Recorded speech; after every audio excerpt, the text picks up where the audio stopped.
So a lot of you might not know this, but I am actually from Oregon. No, wait, no!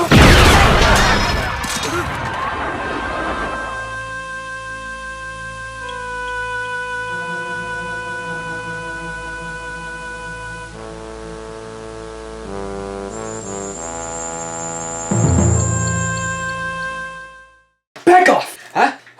Who else wants some? Anybody? Come on, bring it on! Don't worry, this is a fake gun. I actually 3D printed this. It's pretty cool. Today, I'm actually here to talk about the worst thing about Oregon. It has actually become a running joke here in Oregon. What is the worst thing about Oregon? The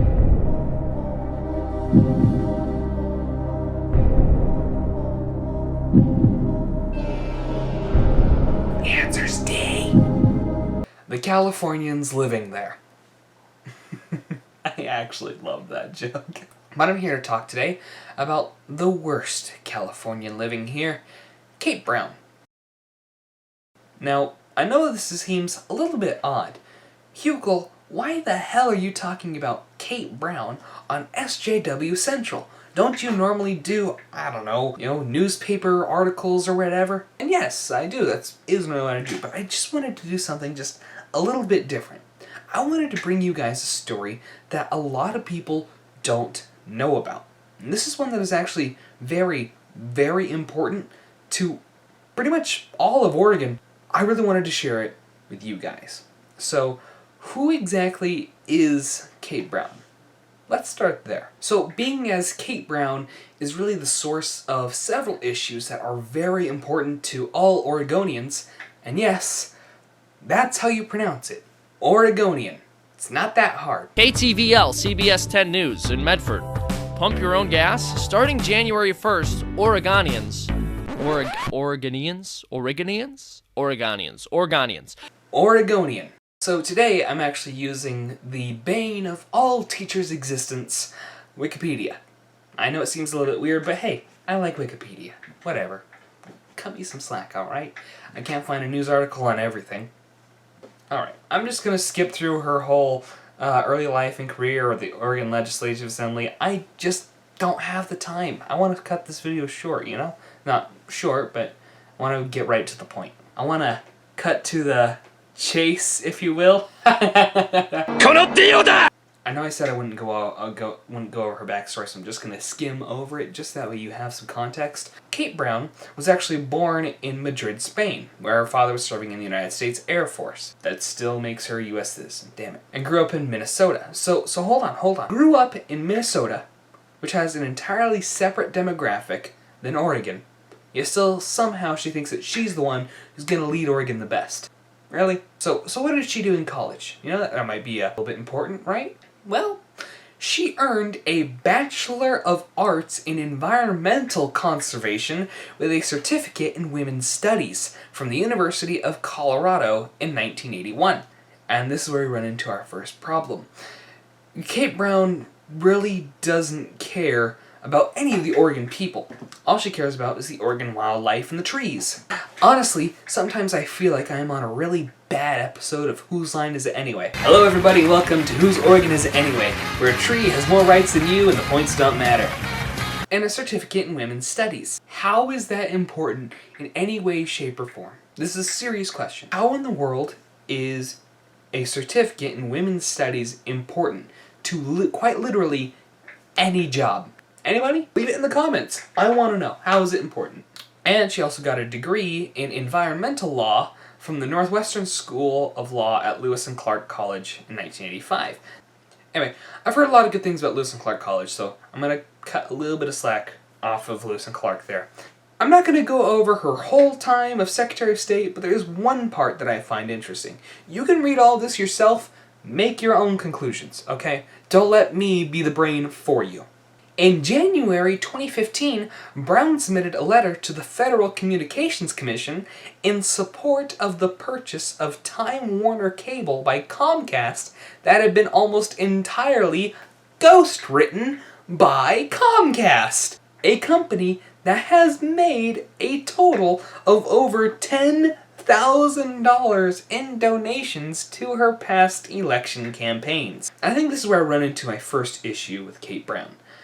I'm not a big fan of hired politicians. I want to be a politician, but I want to do it based on the people, not some big corporation giving me money to say what they want me to say. No. I'm gonna say what I want. I want to make the decisions to actually help people based on what I actually see. I work in a plumbing company, drain cleaning, etc., etc., etc. I see the things that people need help with, which is exactly why I want to help them with those things. I'm just gonna fast forward to what I really want to talk about, which is her time as governor of Oregon. On February 13th, 2015, Governor John Kitzhaber announced his pending resignation amid a public corruption scandal. Brown succeeded him on February 18th, since the Constitution of Oregon identifies the Secretary of State as the successor when the governor leaves office prematurely. Brown named Brian Shipley, a lobbyist for Oregon Health and Science University, and Deputy Chief of Staff to Governor Ted Kulongoski, as her Chief of Staff. She appointed Gene Atkins Secretary of State. Upon taking office, Brown announced that she would extend the moratorium on executions her predecessor had enacted.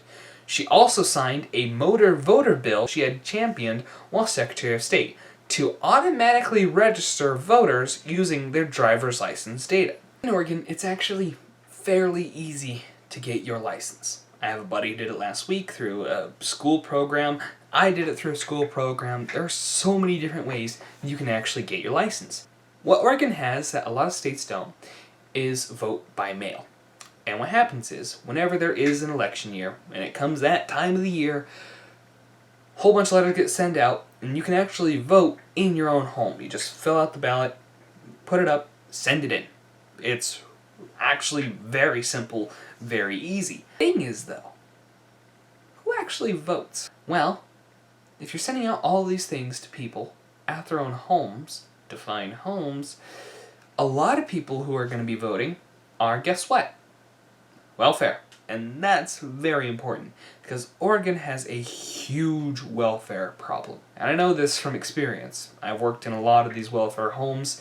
These places are almost always disgusting, cheap, and the people inside honestly don't care about their lives. I believe that welfare should be something that you get for about 3 months to get yourself back on your feet and then get yourself back into the workforce. If you are not being productive and helping the American people, why should you get free shit? Oregon law required a special election in November 2016 for the 2 years remaining Kitzhaber's unfinished term as governor. By April 2016, Brown had raised over $800,000 for her campaign in 2016 alone, while her closest Democratic primary competitor, Julian Bell, had raised only $33,000. She defeated Bell, Chet Chance, Kevin M. Forsyth, Steve Johnson, and Dave Stauffer for the Democratic nomination. She won the general election against Republican Party nominee Brett Pierce, Independent Party nominee Cliff Thomason, Libertarian Party nominee James Foster, and Constitution Party nominee Aaron Donald Auer, receiving 51% of the vote. She just barely won. So the parties, there's Republican, Democrat, Independent, Libertarian, Constitutionalist, and if it was just Republican and Democrat in Oregon, I think we would actually see a lot more Republican wins. The reason being is because Oregon is actually a very, very red state. The only problem is that there's quite literally 3 cities that make up the decisions for the entirety of the state. Portland, Salem, and Eugene. That's it. That's all it is that makes the decisions for the entire state. And it is extremely alright? The entirety of the state could vote red, and it did for Donald Trump. But because these 3 cities, plus Hood River and Ashland, voted for Hillary, the entire state's 7 electoral votes went to Hillary Clinton. Which is absolutely bonkers. Long story short, Portland, Salem, and Eugene suck. You can go to these cities yourself. You can see. They suck. I honestly don't want to go to Portland anymore, mostly because I've gone there a couple of times wearing this bad boy. Ooh, yee! And let me tell you, wearing this thing around Portland is, quite honestly, one of the most dangerous things I have ever done. This is coming from a guy who's jumped off of cliffs multiple times. Wearing a hat around Portland in support of Donald Trump can actually get you a brain bleed in the case of Andy Ngo. You want to see the footage for yourself? Here, take a look. Yo!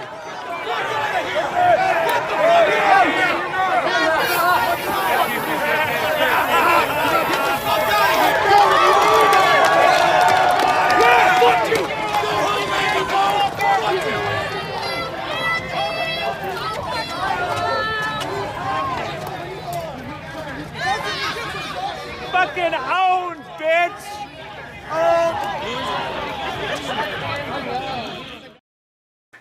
I rest my case. Not to mention, just wearing a MAGA hat in general nowadays can get you labeled as some sort of racist, sexist, homophobe, blah blah blah blah, whatever buzzword of the day happens to be. Gotta get those Facebook clicks out here on the Tumblrs. I know the differences. That was a joke.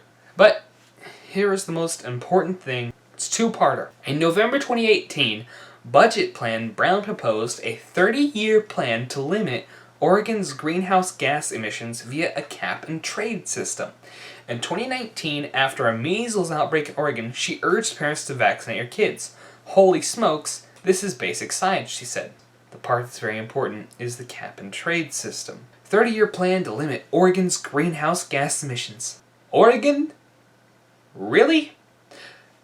One of the most liberal-run states in the entire country is now telling the rest of it, everybody else in the entire state, how they should live their lives based around the environment.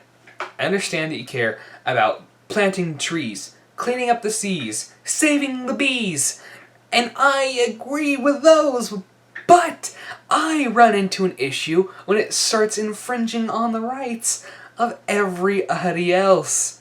At least that's my point of view on it. So, and here's the main focus of today. I know it took me quite a while to get to this, but there's a bit of history that I wanted to let you guys know about. On June 20th, 2019, Brown authorized state troopers to search for and return 11 Republican state senators after the Oregon Senate ordered the Sergeant-at-Arms to compel the senators to attend a Senate session. The senators had left to prevent a quorum in the Senate and thereby block the passage of a sweeping climate change bill. The Oregon State Police said that Brown had given a lawful directive which Oregon State Police is fully committed to executing.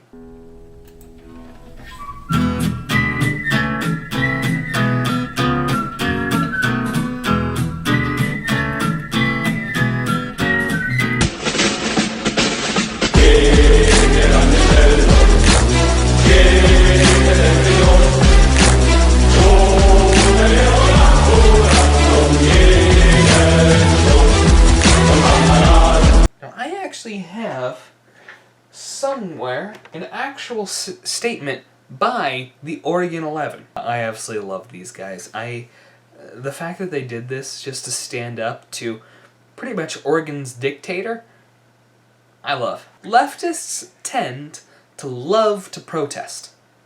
And you can see it all over, right? When these people protest, they get on top of cop cars and twerk or punch people in the face for being white. Well, what about your pain when me and my friends protested on our front lawn for 4 months? I just had that lawn seeded. All those hippies urinating. But, I guess you did raise awareness for nothing! It wasn't even clear what you were protesting. Were you against soap? Getting jobs? Having sex in private? Or when Republicans protest, we actually change things and get stuff done, which I think is very funny. I have come here to chew bubblegum and kick them all out of bubblegum. 11 GOP senators flee to avoid climate change vote. They may be hiding in Idaho. Okay, so I can't find my actual statement that I have from the Oregon 11. So instead I'm just going to go off of some sort of leftist website that I found, because I think, hey, can't change everything about the channel, right? You've heard the stories about how Idaho is a great place to live. And it is. I've been there so many times. It is beautiful. It's amazing. It's so much fun. I love potatoes. Oh, it's Republican. What's not to like? Some Oregon state legislatures are reportedly checking out the gem state for themselves after fleeing their home state. And I love these guys for it. 11 Republican senators walked out of the Oregon Capitol on Thursday to block a vote on a climate bill. The bill has already passed the Oregon House and was expected to easily pass the Senate, where Democrats hold a super majority. But without at least 2 of the Republicans who left, there wasn't a quorum to hold a vote. Nice!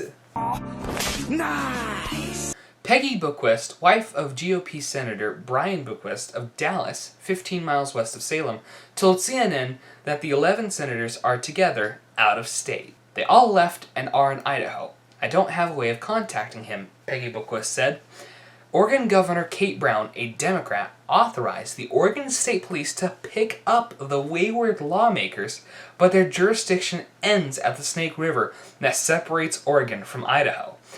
So, quite literally, Kate Brown is using her own personal SS to round up all the people that she disagrees with to vote on something that she knows will only pass if they're all there.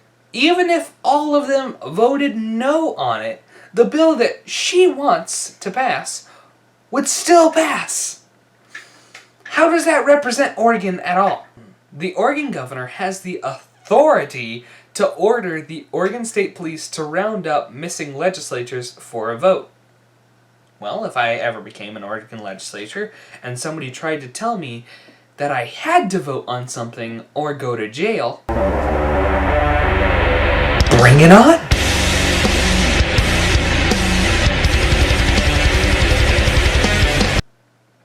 Quote, "It's time for the Senate Republicans to show up and do the job they were elected to do," end quote, Brown said at the news conference. Well, the thing is, they are doing the job they were elected to do. They were elected by Republicans to stand for Republican values. Being forced to pass a climate bill that would quite literally end millions of jobs goes against Republican values. So yes, I do stand by these guys because they stood for Republican values and doing the job they were elected to do. So, it's just becoming a loop at this point, okay? It's time for the Senate Republican... Oh, I already read that. And the Idaho State Police aren't offering any help, saying they lack jurisdiction. I love these guys, that's awesome. The Idaho State Police is not involved in the search for Oregon lawmakers, as these individuals are not suspected of breaking any Idaho laws. Idaho State Police Colonel Kedrick Wills said in a statement provided by the Idaho Statesman.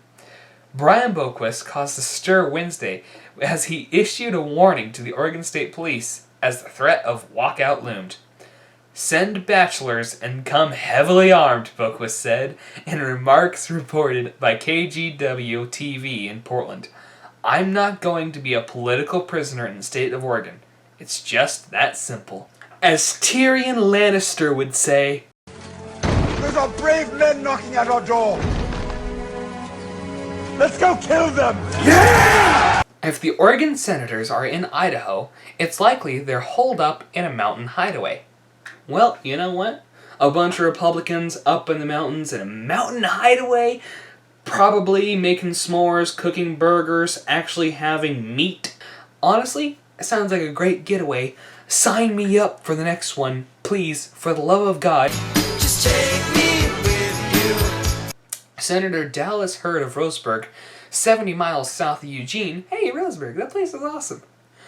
told the Roseburg News Review that he had arrived in an undisclosed state with grumpy kids in the car, and he had pretty sketchy cell service, the newspaper reported. According to Oregon Democrats, Oregon Senate Republicans are hurting Oregonians across the state, including in their own districts, by refusing to show up for a vote. It's time for them to come back to Salem and do their jobs. Like I said, they are. Under state law, the missing senators will each be fined $500 a day beginning Friday until they return to the Capitol. Oh, you foolish mortal. You believe that these fines give you power over... Honestly, this whole situation reminds me of that scene from The Dark Knight Rises with Bane. We Democrats are in charge here. Do you feel in charge? This is the second walkout during the 6-month session, which by law must end June 30th. Republicans left to block a school funding tax passage. It lasted 4 days until Brown agreed to shelve bills on gun control and vaccination requirements. Nice! Because guess what? Without the Second Amendment, you wouldn't have the First. Quote, I beg and beseech my fellow legislators to come to the floor, end quote, Courtney said from the Senate floor. An Associated Press reported, quote, I need you. The legislature needs you. The people of Oregon need you to pass budgets to take care of our citizens, end quote. The climate bill would place a limit on greenhouse gas emissions and require companies to buy permits to pollute. The number of permits would eventually decline and become more expensive, giving companies an incentive to invest in pollution control equipment. No, that's not what it does at all. What that does is it destroys Oregon jobs. Okay? That's what it does. And now, Miss Brown, when teaching your kids about water conservation, if it's brown, flush it down. If it's yellow, hey Andrew, let it mellow. I actually don't support Andrew Yang. I think he's a loser. I mean, come on, $1,000 a month to everybody? How are we going to pay for that? It's what I really want to talk about today, which is you bite the hand that feeds you, or in this case, you stab the hand that voted you in. Well, voters signed petitions to recall Governor Kate Brown. That's a fake laugh. It's real!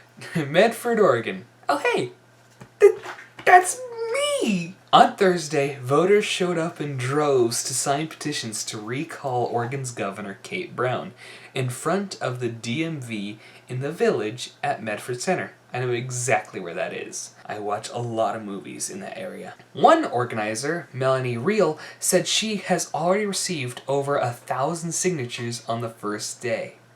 Yeah, boy. As background, if this petition were to move forward as a measure on the 2020 ballot, about 280,000 signatures would be needed within a 90-day period. Reel says she sees this as a likely goal that can be reached. Quote, I feel very confident. We're going to be down here at the Medford DMV for 8 to 5 today, and also 8 to 5 tomorrow, end quote, she said. Petition organizers had clipboards, pens, and petition forms ready for voters to sign as they walked up. One of the constant themes petitioners voiced was that they wanted to be heard by Governor Brown, which I believe is kind of the point of this video. A lot of conservatives, like me, are simply not heard by any of the state legislation, except for Greg Walden. I have to say that because he's my boss. Actually, no, I'm not just saying it because he was my old boss. I actually really enjoy Greg Walden, and he actually does listen to what people have to say, so. Some of the issues mentioned include the attempt at passing the controversial cap and trade bill, the gross receipts tax, and instances where some people feel they are misrepresented in Oregon, according to an organizer. Quote, we feel that it is the citizens of the state of Oregon, this great state that we have. We should have the choice to put it out there and let everybody vote on this. There are taxing issues that we don't think a handful of representatives and the governor should decide for us, Reel said. I completely agree.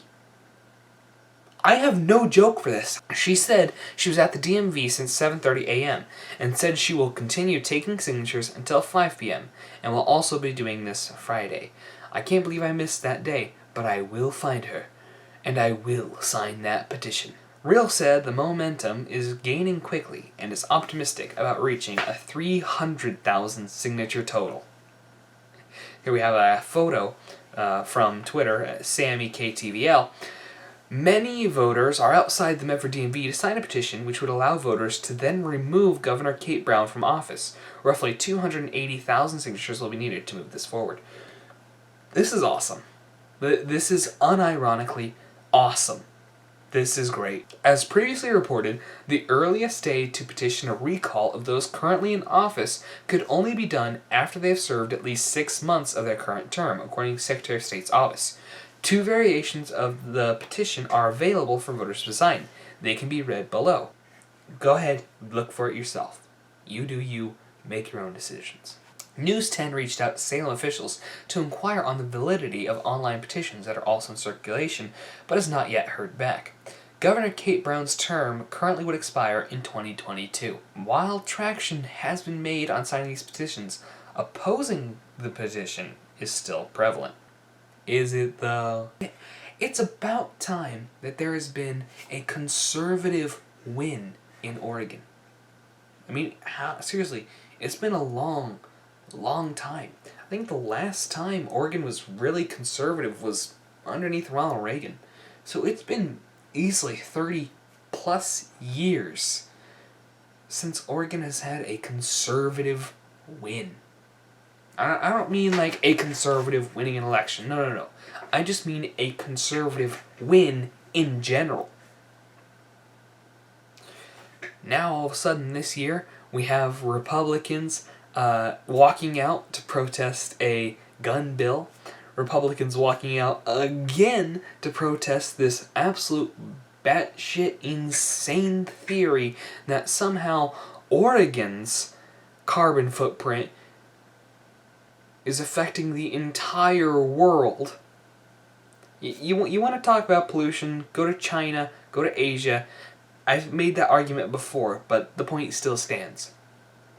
And now, we might just have another conservative win with the removal of Oregon's own dictator. And that's awesome. But I think that's enough for today. My name is Chase Hukel, and this has been Hat in the Ring. Make sure to like and subscribe, and I'll see you guys next time. Huh? Who wants one? Huh? Wow, you're still here? I'd like to share with you guys a true Oregon native, my new pal, Terry. Meet actual Oregon native, Terry. Look at this dude. He's a very chill little guy. He is an Oregon yellowback salamander. He's very friendly, very nice. A little antisocial, but when he does come out of his little rock, he's so nice. Look at him. Say hi, buddy. Come on, focus on, don't focus on me, focus on the real star of the show. Come on, right here. There we go. Oh, there we go. Look at him. Isn't he cute? And, oh, there we go. And Terry's just such a cool guy. So what's really neat about Terry is you're probably wondering, why in the world would you name a salamander Terry? Well, I named him Terry because he's both... Here you go, big guy. I named him Terry because he's both black and yellow, much like a libertarian. Aww. He's looking at you. Go on, Terry, say hi. What's up, buddy? Alrighty, time to go home. Anyway, thanks for watching. Make sure to like and subscribe. I'll see you next week. Have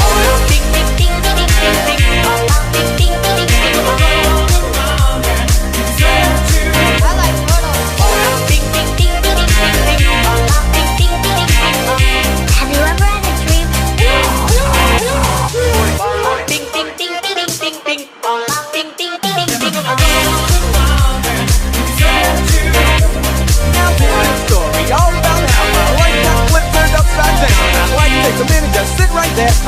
Kate, the Prince of the Neon Star Bel Air. What? You never bought Chase Hugo merch? You know it's cool, right? I'm not supposed to give my opinion, but give it a try. And then you can tell me if they're good or not. Not convinced yet? Okay. For a limited time, shipping is free. And that's a great price.